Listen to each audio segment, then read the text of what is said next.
Welcome back to another episode of TVGP's Game Club. I'm your host, Boston, and joining me as always is Moonpir. Hello, Governor. And MusiM.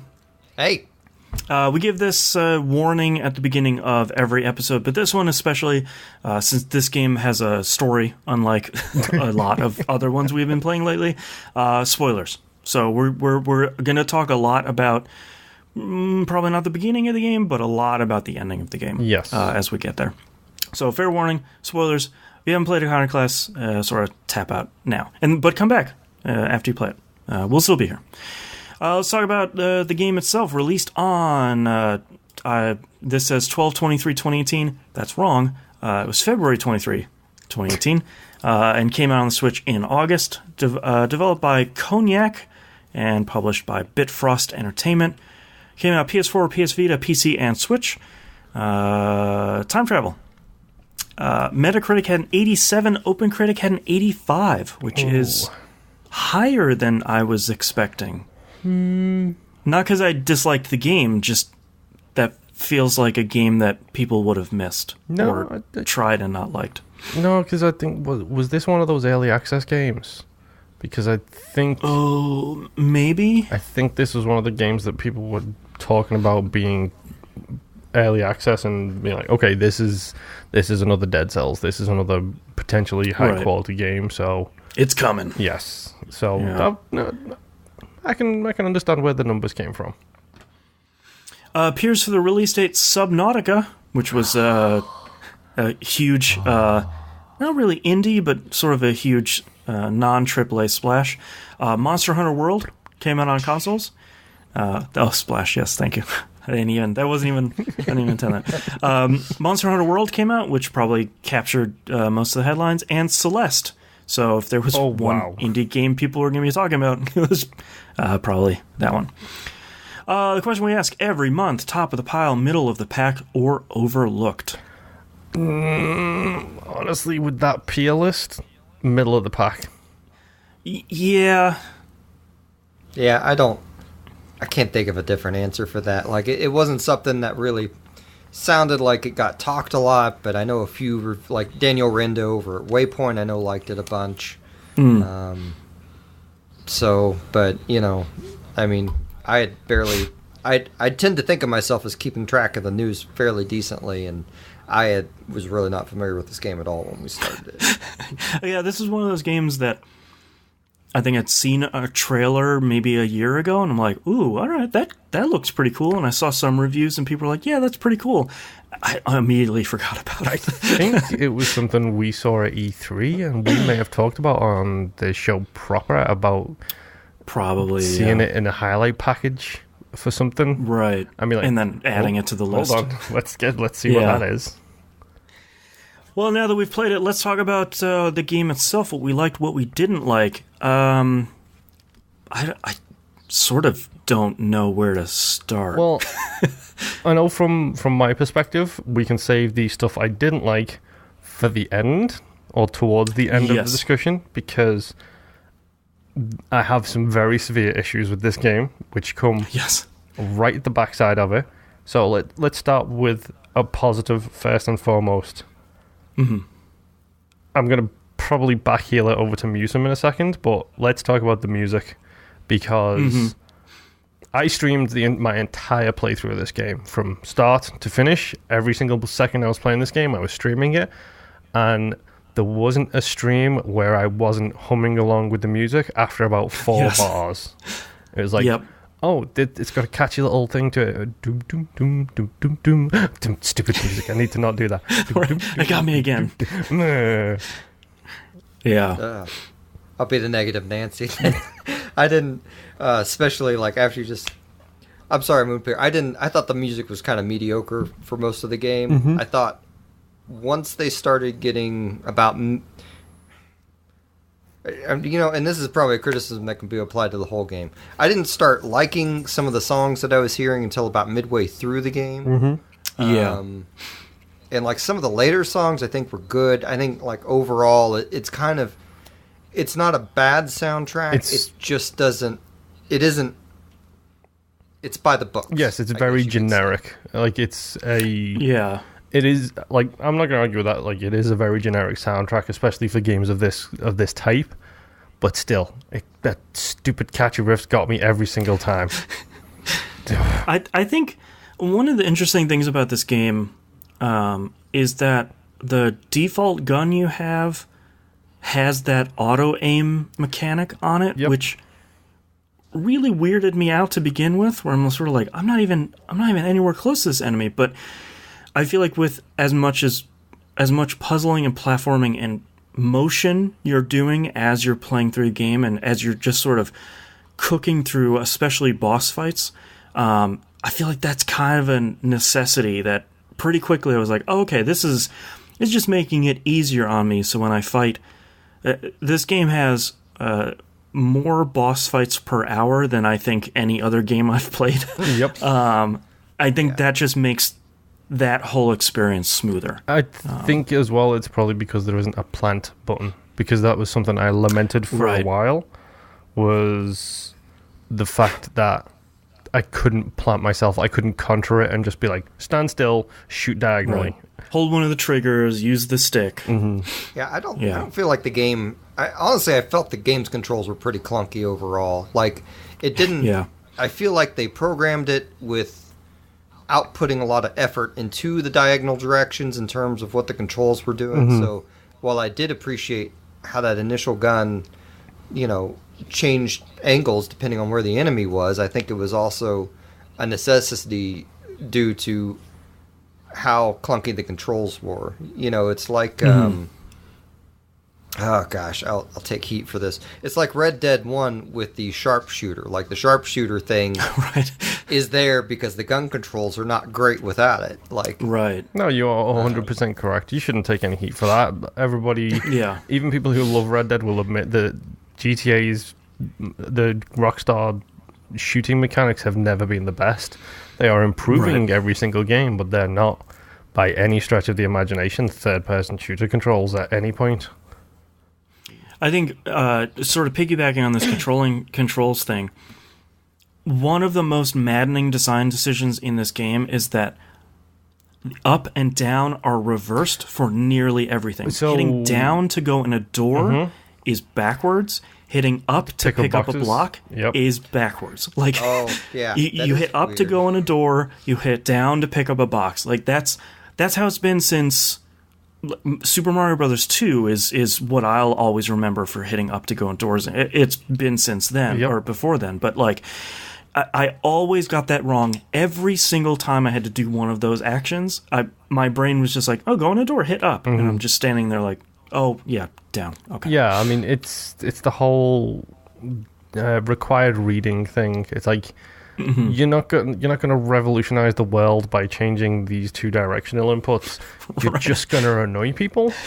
Platforms are cooked already. Like, we know the controls. We're good. That got me every It'd be like time. Putting jump on triangle. It's like, that doesn't go there. Oh, Smash Brothers jump goes controls. on X or A or B on the Switch. Like... Curiosity. Boston PlayStation 4. Yep. MusiM Switch. Yep. PC. So all three available platforms covered. Look at that, yeah. I had no problems on PS4. It seems like it ran well on all platforms from what I saw. I will call what I did pulling a knobs, in that I bought the game a week before I discovered it was going to come out on PSN for free. So there you go. Yep.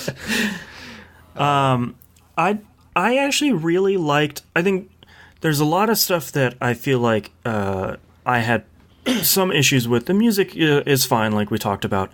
For anyone listening to the live stream, there's an update for Photoshop CC. The controls were weird. I think from start to finish in this game, though, I think the pixel art was really incredible. Yep. Not only quality-wise, but I think variety of stuff that's in this game was really crazy. Yeah, it felt like a Fez level of insanity of the amount of custom artwork that's being put in it. It's ridiculous how varied it is, and I especially love the animation for the actual characters.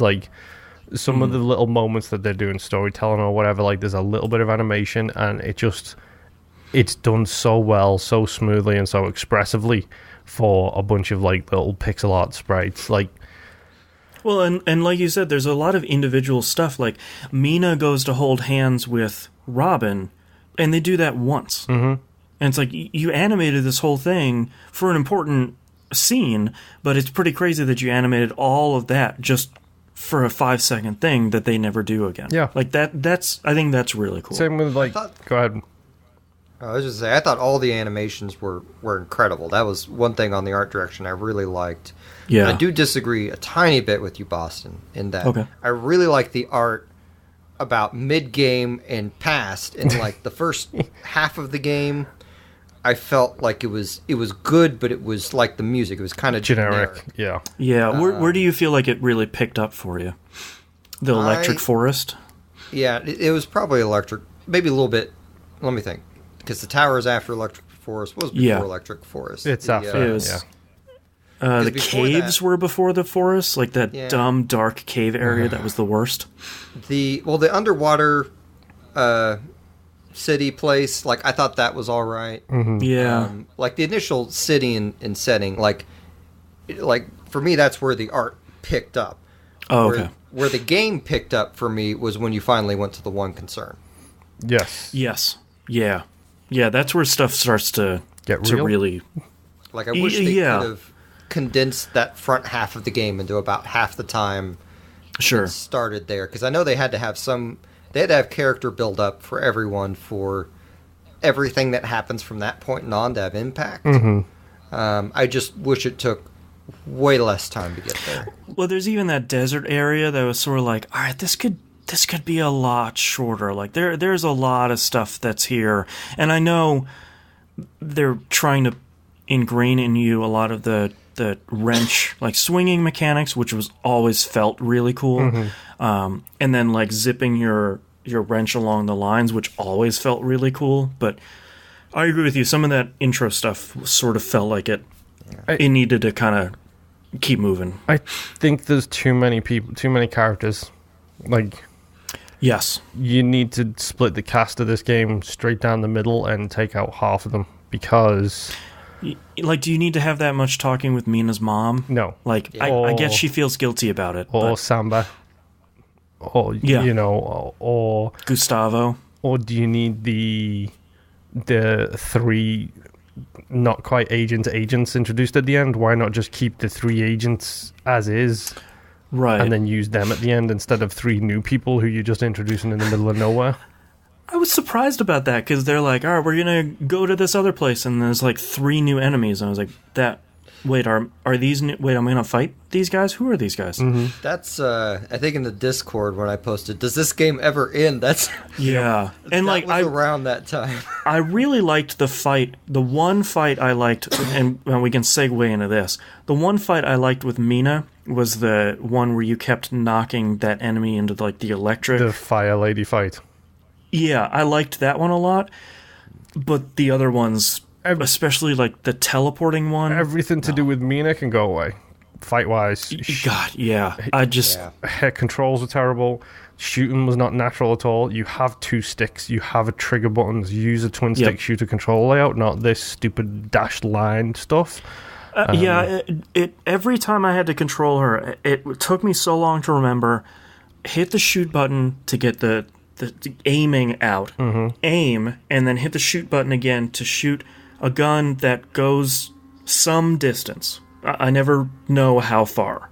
And that made it... I still don't understand why they even included playable sections with Mina anyway. Like, the game has, like, to its credit, I really like the various mechanics and ways you combine your different powers as Robin together to solve puzzles.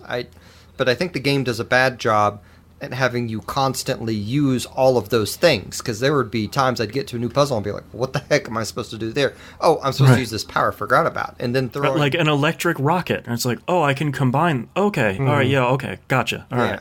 But you don't use it often enough to keep it fresh in your mind that you're doing it. And that's how I feel about Mina. Every time I went to play her, it was like, what does this dotted line hit something? Okay. Oh no, it doesn't. That's right. Right. I have to use the bad aiming controls to try and hit something with her. And Yeah. it was like, if you want us to play Robin, then have her playable for the duration of the game and fill out her character mechanics more to make her fun.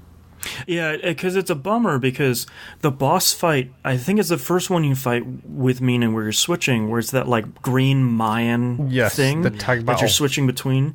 Yeah, like that's a cool fight, but controlling Mina to do this stuff it feels natural to control Robin, and that half of the boss battle feels really good. And switching over to Mina is sort of like, oh, this plays so much differently, like I just can't. And I feel like that doesn't rear its head any worse, the worst time it rears its head is when you're fighting the one sneaking, stealthy boss battle in this game. Are you talking about the tag battle with Robin and Mina, and it's the guy who can get you into the one concern? Yeah, and it's like, that's such... I wrote in my notes, and I feel badly going back to this, that fight reminded me of Owlboy, where it's like, I get what you're going for, but it's so far off the mark of what's enjoyable for me in Owlboy. It was like those stealth sequences. It's like, this is not what your game is good at. Well, it's also not helped in that fight by the fact that Mina cannot climb ladders. Mina cannot crouch through gaps. So I ended up scouring that entire big map, finding the one place where she could be dead center of the map, so then I could use Robin to bring the guy to Mina rather than try and use Mina to run around and solve the issue. Like, it's... I mean, that, to me, like, I got stuck on that fight for a while because I thought, oh, he's walking around now, so if I go out now, he's going to attack me. So I need to wait for him to stop walking and then shoot at the location where he was. And that was, I had to look it up online. That was wrong. Me too. You're supposed to go after the footprint. So I feel like there's a communication issue when they do stuff like that. Yeah, I feel like that for me is probably the lowest point of the game. That's just personally, because I really, really liked 95% of this game. That's one of the 5% is just this boss battle that just it doesn't feel good. Probably second lowest point for me would be that one. The first one we'll get into in a bit. Just to rewind a second, MusiM mentioned about how long this game was. It made me laugh because we talked about the game on TVGP proper last week, and you were like, "Oh yeah, you've done the tower, you've done this, you've got like City 1's like the only thing you've got left to do." And I was thinking, that's good. Wrap it up in an hour and change. City 1 is... I was trying not to spoil it, but City 1 is long. Yeah. 3 hours later, I finally beat it. How long did it take you guys? Because I finished it in 9 hours. Probably about the same. Okay. 13 hours. Okay. That checks for your usual like standard time plus 25%. Yeah. Yes. It always takes me longer for some reason. Standard time plus some time. Yeah, right.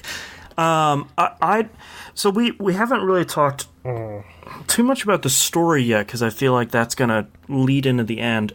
Number one, I was really surprised that Robin was a silent protagonist. That wasn't what I was expecting, and I feel like with the amount of story, raw story, and the amount of world building they have in this game, it's surprising that Robin stays mute the entire time because there's so much story and there's so much world building going around her that not that it feels bad, it seems like a natural choice for her to say something. Yeah.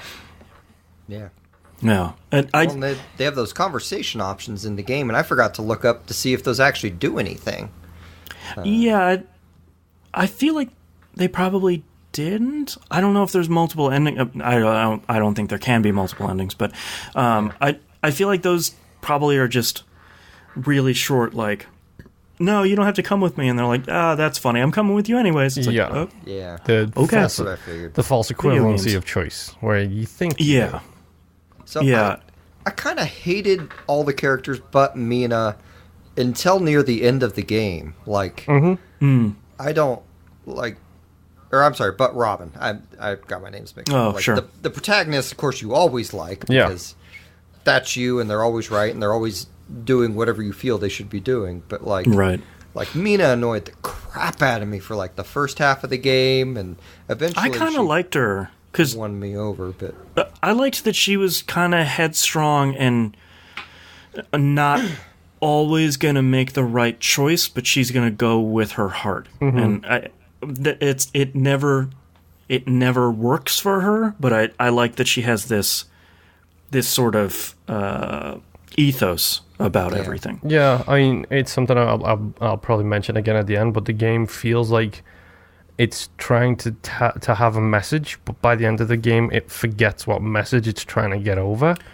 Because you've got the headstrong Mina who, like MusiM said, I hated her at first because she was right no matter what, and I get it, that's how some people are, that's fine. Yeah. Those people irritate me as well in real life, so... Pirates are the good guys. And she had her way, and that was the right way. Then you've got Robin's brother, who is... Who I hate. I don't like... Elro, I think his name is? Yes. Yeah, Elro. I don't like him. Oh my gosh, I wanted him to, like... He's not my least favorite character, but he's close. At the end, when Mina shot him, I was like, yes, is he... Oh, Get it, Mina. You're not even going to tell me what happened with that scene. She just shot him and he walked back over. Okay. There's him and his... I am right, and so on and so forth. It feels like everyone... Overprotecting Robin. Yeah, exactly. Telling what she should and shouldn't be doing based on what he believes. Well, and his weird insistence on her being sick, which I feel like the game never really explained, where he's like, look, she's not well, she needs to go home and she needs to rest. It's like, okay, I just, like, blew up a robot scorpion tram, so, like, I'm okay, man. Like, I'm doing all right out here.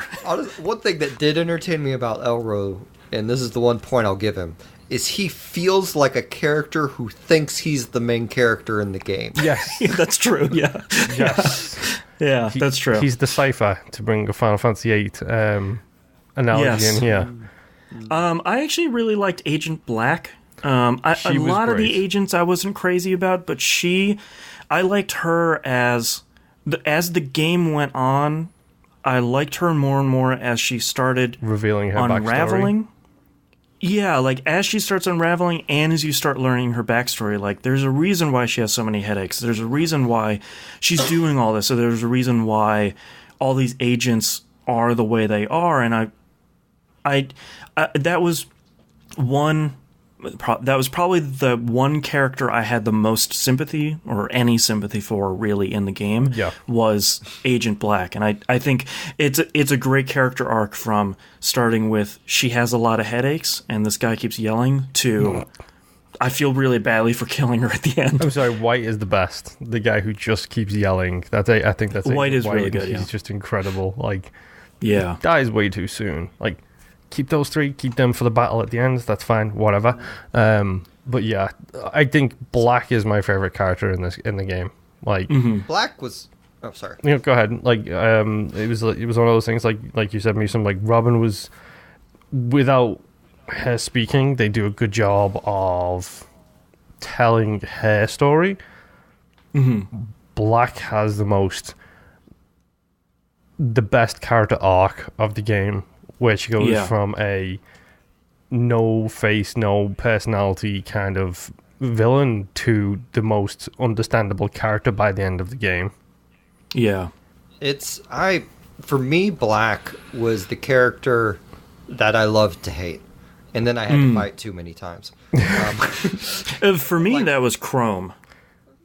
Because I love the guy with the helicopter cowboy hat. Philosopher. But you never really fought him. No, I just hated him. Yeah. Anyway, sorry. He got, like, I really enjoyed, like, Mina is or not Mina. I'm just going to use Mina for all the characters. That'll right. All the ones you don't like. For this conversation. Black was like, when they reveal her whole story at the end through that battle, and you find out, she's 187 years old. She has vague memories, and her her transformation was botched, so you always had these headaches. Like finding all that stuff out, and not the final battle with Monster Her, but the battle where you're just throwing seeds into her. Mm-hmm. Like, to me, that would have been the perfect ending, that fight right there. I felt they overdid it by having the monster come out, but yeah, because when she sprouts in the tree like everyone else, I was just like, that didn't feel good doing that. Like, I know I had to, but that didn't feel good. And the boss fight with the Monster Her, I felt mechanically was really good. Yeah. It was a fun fight. But story-wise, I agree with you, where it's sort of like, this might have overstayed its welcome. I feel like it was a bigger gut punch by her sprouting like everyone else, and that was a bummer. Yeah, they had a chance to do the Metal Gear Solid 3 ending, not to the same degree, but the Metal Gear Solid 3 ending where it's like, no, you have to put a bullet in Big Boss. That is... push square button, damn it. Push square to finish the game kind of thing. Yeah. And they had that chance, and like you said, it did not feel good to finish her off the way you finished her off. Yeah. That is a good ending for her when she does the tree thing, and then, it's just, you've just ruined the entire character development arc of this person, especially considering you with Royal at the time, who was... I hate Royal.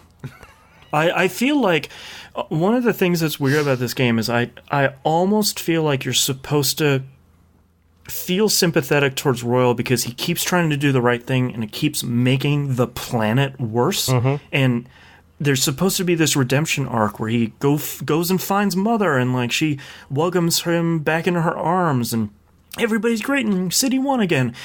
And it just all keeps going wrong, but it keeps going wrong because he sucks. Yeah. Like, just go home, Royal. Like, just stop doing things. I'm probably going to phrase this really poorly, so I apologize if I offend anybody here. But he's the uppity rich kid who's had everything he ever wants and just wants a little bit of mommy's love. 100%. Yeah. Like, I didn't hate Royal as much as you guys, but I do live in Oklahoma.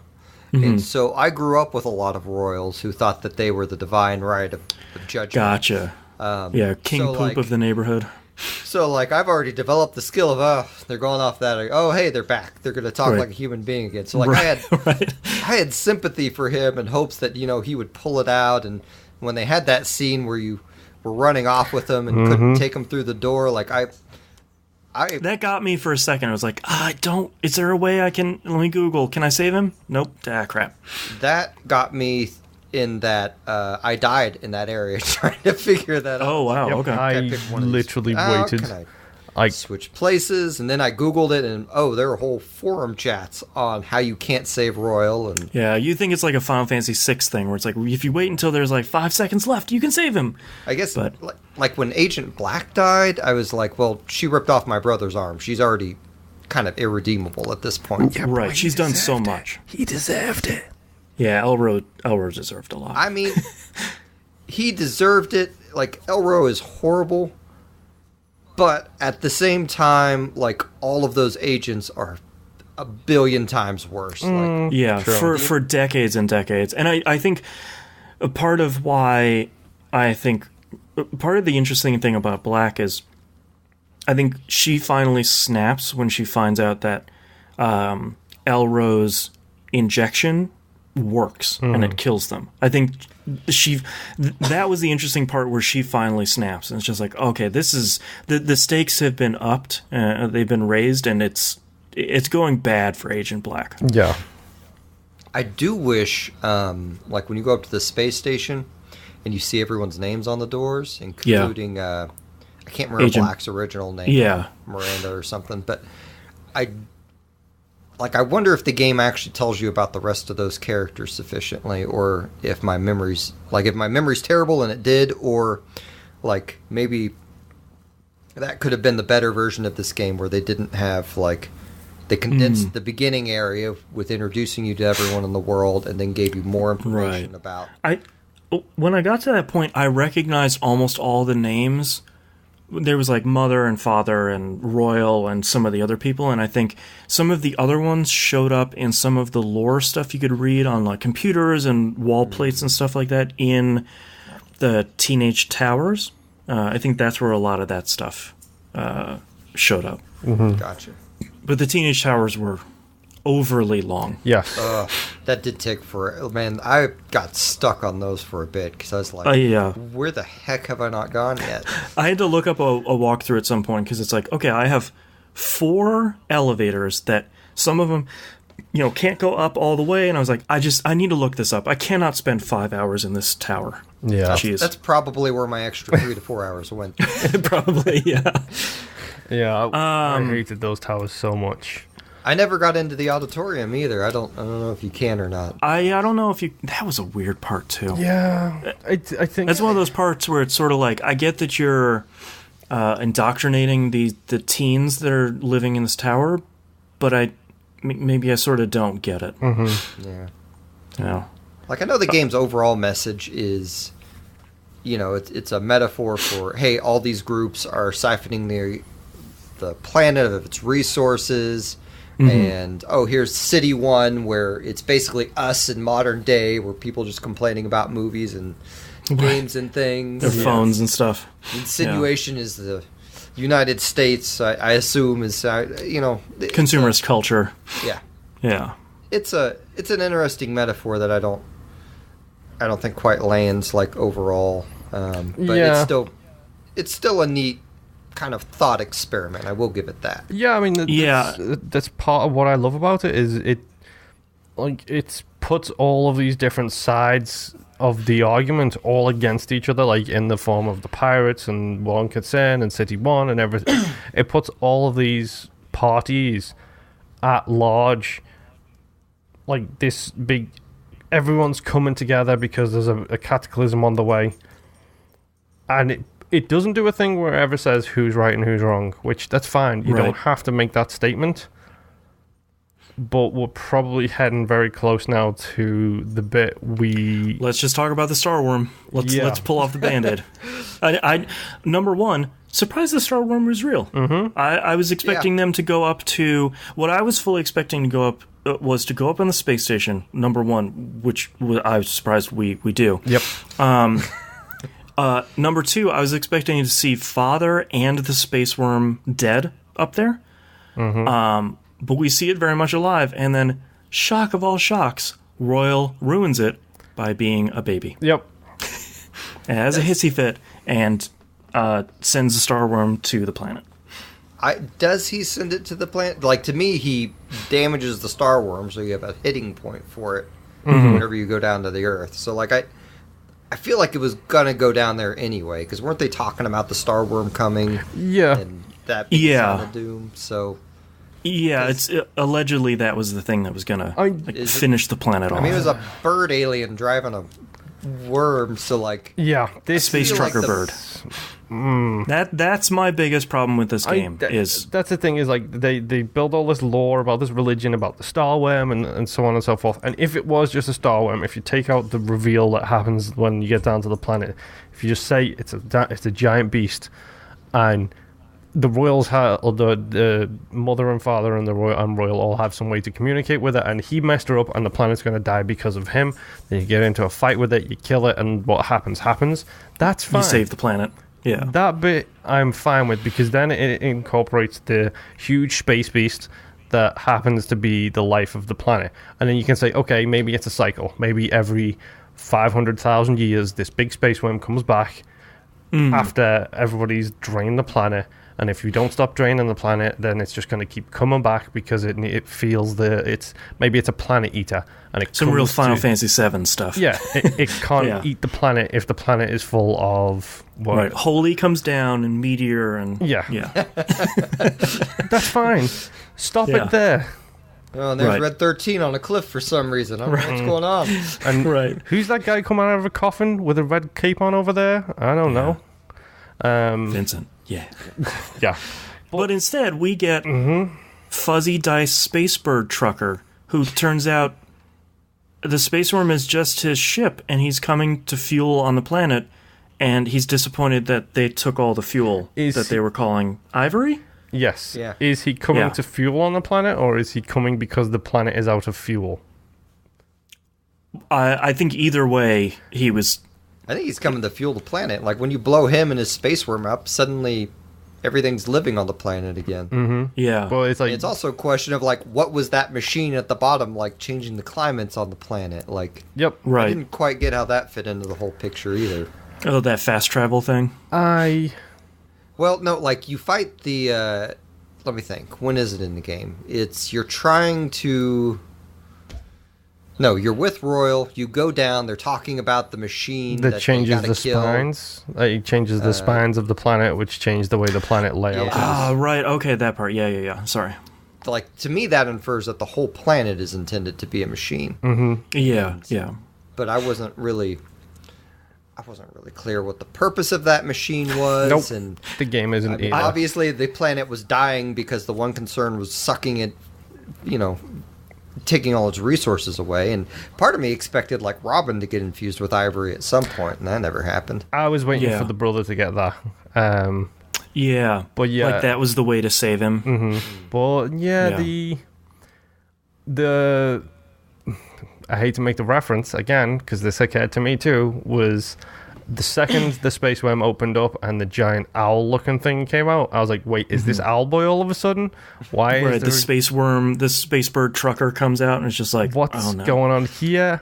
And Yeah. but the problem, I said it He had a yesterday. mechanics wrench, too. Yes, he did, and He did, yeah. He did the spinny thing, and he charged it up as well. So he's clearly a Yeah, he had kingdom all mechanic. of her moves. I think Patrick Klepek, when he worked for Giant Bomb, I think it was when he was doing the spooky game stuff, he was in a discussion on something where he pointed out that a twist is not a twist if it comes out of nowhere. Like, Right. to have a twist, you have to have the build-up to it. A perfect Right. example of that is Saw 1. Saw 2 I think is a better example, because in Saw 2, he has that monologue at the start with the cop guy, and he's like, look, everything's already played out, everything will be fine. He's speaking very cryptically, so you don't understand what he's talking about. He's like, you'll find that if you stay exactly where you are, in a couple of hours' time, everything will be fine. In fact, your son is safe. There is a safe in the room with him, and at the end of the movie, the clock ticks over the 2 hours, the safe unlocks, and his son is in the safe in the room where he was talking to Jigsaw. Like, that is building towards a twist. It drops little knowledge drops along the way to get to that ending. When suddenly a giant eagle comes out of a giant space worm and starts spinning a wrench around, there's no build-up, no explanation, no hidden truths about this in anything that I read. Birdman. Yeah. Right. I was thinking Harvey Birdman, sorry. It's okay. It feels like the laziest form of writing ever, where you get to this point in the story, you think you need something else, then you throw something random in there for fun. Yeah.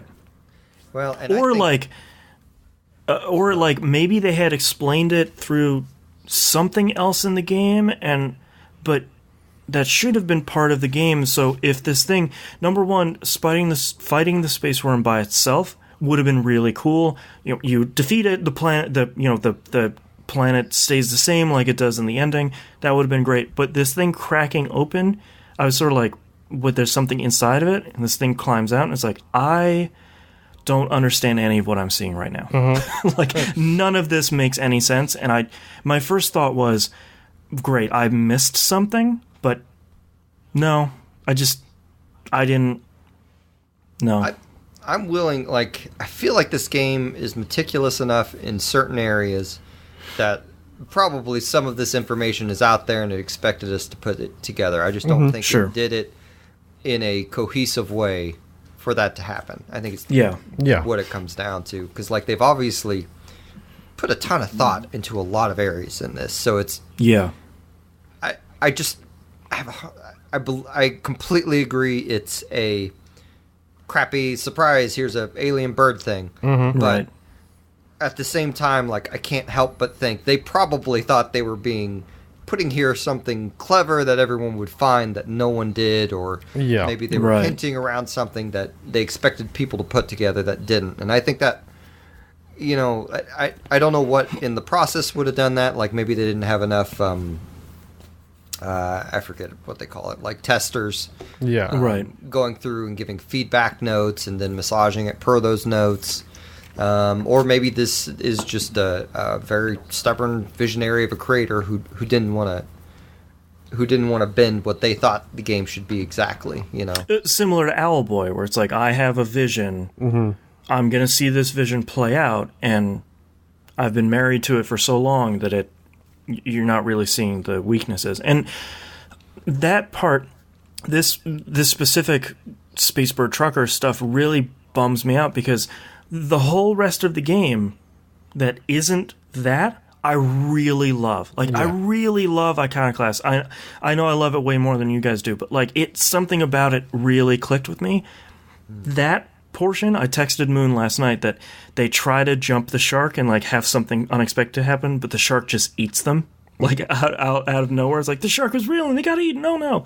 Like, and the ending I thought was fine. Like, it was a surprisingly happy ending. But that portion specifically was just sort of like, all right, man, I was taking this ride and I was ready to meet the space worm and something went wrong. Yeah. This game needed an editor. I think that's what it... It needed, like, a narrative designer. Like, there's all these parts that are really coming together, and the lore, like, almost all comes together. And there's just some of this stuff that it doesn't all completely link together. And I think the number of things that don't link together, and, like, there's a number of narrative threads that are sort of left dangling, like that pirate home ship that the guy who's Mina shows you. No, not so the other pirate ship. You know, the pirates that are underground, they have, like, that temple that's clearly like a spaceship. There's 2 of them in the game. I still don't know what they do. And, like, that and a bunch of narrative threads are sort of left dangling, and there's so much cool stuff there that if you tie all that stuff together, I think the game would be...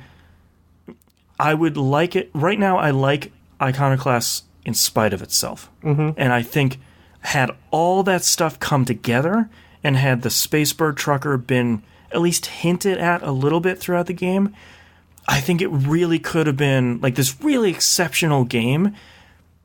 It just doesn't... the last mile wasn't there, and I think that's such a bummer. It's not like Owlboy, which I'm going to keep going back to, that had all of these major fundamental problems throughout the entirety of the game. It just didn't get there. Yeah, it's... I mean, I didn't hate the game. I mean, I obviously don't like it as much as you, but... Yeah. Like, I applaud it for... Especially by, you know, from the One Concern and on, just going for this super dark, like, wonderful storyline there. And, like, it's not like a typical gore show or this or that. You just, like, I think the brother functioned well in that One Concern thing. He was still someone that I cheered when Mina shot him. Yeah, right. Like, yeah. But he was the character that it added a flavor to that portion of the game to have someone just so against everything you're doing. Yeah, like stubbornly. Interests at hearts, and having Royal, who just thinks he's this divine right doofus, just never quite like going back and forth between pampered boy and I'm going to raise my arms and cause massive. Right. I am the chosen one. I'll fix it. Yeah. I mean, Black completely. I mean, they just all the character parts from One Concern and all, I think, are amazing. Yes. Yeah. Honestly. I mean, that's. I mean, it's worth saying. Like, I hate Elro. I think Mina talked about this on Pup at some point. I can't remember what game she was talking about, but she gets a lot of flack for not liking somebody in one of the games. I hate Elro as a character. I love him for his inclusion in the game because that is a great role, and you need that character there. Yep. But I hate him because he's so well done as a character.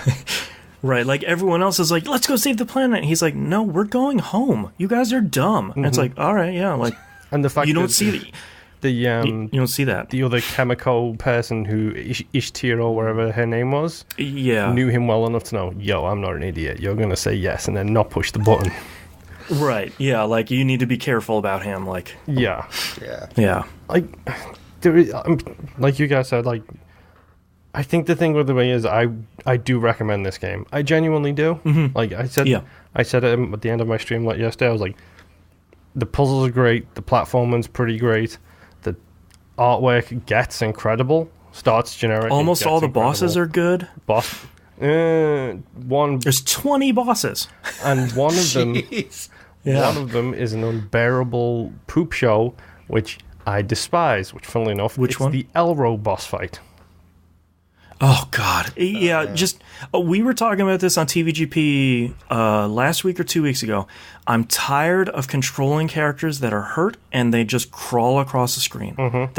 That's not fun, and especially Elro getting pushed back so often fighting that boss. I'm tired. Oh hey, hey, here's the wind. Oh, the snowstorm's coming in. Yeah. The only time controlling a hurt character I thought had good story impact was, I might get heat for this too, was in Mass Effect 3 at the end when you're stumbling along as Shepard, slowly raising your gun and shooting at what's coming along. And I forgot about that scene. Yeah, that was good. That was a really good feeling moment. That had 3 games worth of you investing in this character to get there, right? Yeah, it's similar to the only other time I think it's done well is Metal Gear Solid 4. They crawling through the hallway. Mm-hmm. And that's 4 games worth of build up to that one. Yep. Yeah. Yeah. Go ahead. I was just say all 4 of those or 3 of those, however many, the new agents that they disperse on you, like I do not understand. Like, I don't feel like that added anything to the game. I think they could have just had us done a narrative walk with each of the characters to their point. Mm-hmm. Had the scene with Mina and Elro, and then had the crazy first boss or second, I don't remember which boss fight it was with Agent Black, but where you're having to repair the elevator while dealing with her. That was cool. Like, that's cool, fighting the giant cat that was made out of rubble of the city. Yep. That was cool. There's so many cool boss battles, and then you have like this hour with these newbies, and it's like, I know something has to stop me from launching the rocket, but like MusiM said, it should have been Agent Black with this cool like 3-tiered battle. Like that would have been cool. But yeah. Any final thoughts here? I feel like there's a billion things in this game, so we probably missed half of them. But No. I think we've pretty much said it all. I hate this. Yeah. If you're listening to this and you didn't play it, I'd still recommend it. Like we said, I think it's a cool game, and it's a cool experience that, it just, like we said, just doesn't fully come together. Yeah, my cousin is a Call of Duty Blackout player, and he jumped in and watched me stream for a little bit and was like, this is interesting, I might give this a go. And that should tell you what you need to know. Yeah. I mean, it's definitely, it's just one of those games that tries for a lot of stuff, and you got to put a few hours into it before you can really start seeing what the game's going to be. And by a few hours, I mean probably 4 or 5. But I think if you don't mind doing that, I think seeing some of that stuff is worth seeing. Yeah. And for me, after I finish the game, I'm really excited to see what this guy's going to do next, because I feel like this was a really great game that maybe was too ambitious, and I think if whatever lessons can be learned from this can hopefully be applied to another one, I think if he can take the lessons from this one, I think the next game could be really good. Yeah. We said that about... I went to his page. He's done a ton of games. I've never really any of them, but like, wow, I'll have to go check that out. This is his latest one, so hopefully he that's gets cool. a good career out of it. Yeah, I'll have to go check it out. But let's talk about our next game. Next game here on the list. Not this game, but the one after this will be Patreon voted. So since we're a month off, next game is Last Day of June. Came out for PS4, PC, and Switch. How long to beat has it estimated at 4 hours.